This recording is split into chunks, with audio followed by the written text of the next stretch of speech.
I'm Mrs. Paul Braddock, and I am going to show you how to make a terracotta sugar saver. First, terracotta is it's an earthenware clay. When you fire it, it is porous, so it will absorb water. And there's a lot of things that have been made out of terracotta: flower pots, bricks, the terracotta soldiers from the first emperor of China, which are really huge, beautiful sculptures. So lots of things made out of terracotta. A sugar saver, however, is a little piece that you soak in water, and then after you kind of blot it off with a paper towel, you put it into a container, a bag, or a jar of brown sugar, and it helps keep that sugar soft and workable. I live in Arizona, and brown sugar dries out pretty quickly here. You gotta take like a hammer to smash it up. So I have a David Bowie sugar saver here. I have Salvador Dali, I have a sugar skull, another one that I did with a batik stamp, and one that was made with a rubber stamp. To make the sugar saver, you're going to take a slab of terracotta clay. I'm smoothing it out. And then whatever you're using to make your impression. It also helps if your clay isn't really super wet. If you're using these little sugar skull cutters made by Fred, you really have to press down in the middle so you get a clean stamp on it. And then I like to turn it over. If I cut it with this, it's gonna get stuck. So I do a little impression right there.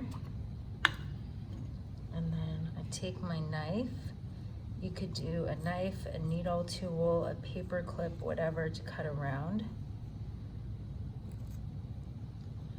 Also, when you're stamping, you have to think about what kind of surface you stamp on top of. Often I'll have my students stamp on top of a board or a piece of paper or a paper towel.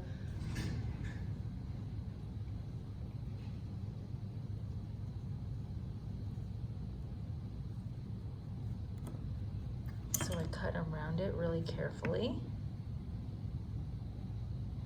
The next thing that you're going to need to do is make sure that the edges are smooth. So just a couple troubleshooting tips. I do 1/4 inch for my slab, maybe slightly thicker, but not too much thicker. I don't use super soft clay. So if you rehydrate your clay and wedge it up, sometimes it's like slightly softer than plastic.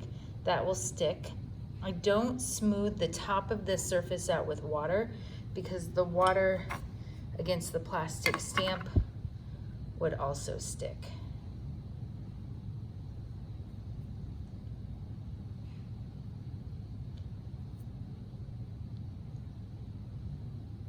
So smoothing those edges. Clay that's fired becomes really sharp, and I don't want this to be sharp, especially if I'm measuring out brown sugar for yummy cookies. And then I'd go ahead and write my name on the back and turn it in for firing. And that's how you make a sugar saver.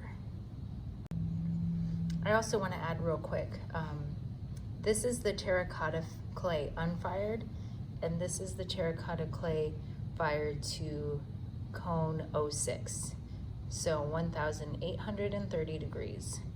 It is porous and it will absorb water.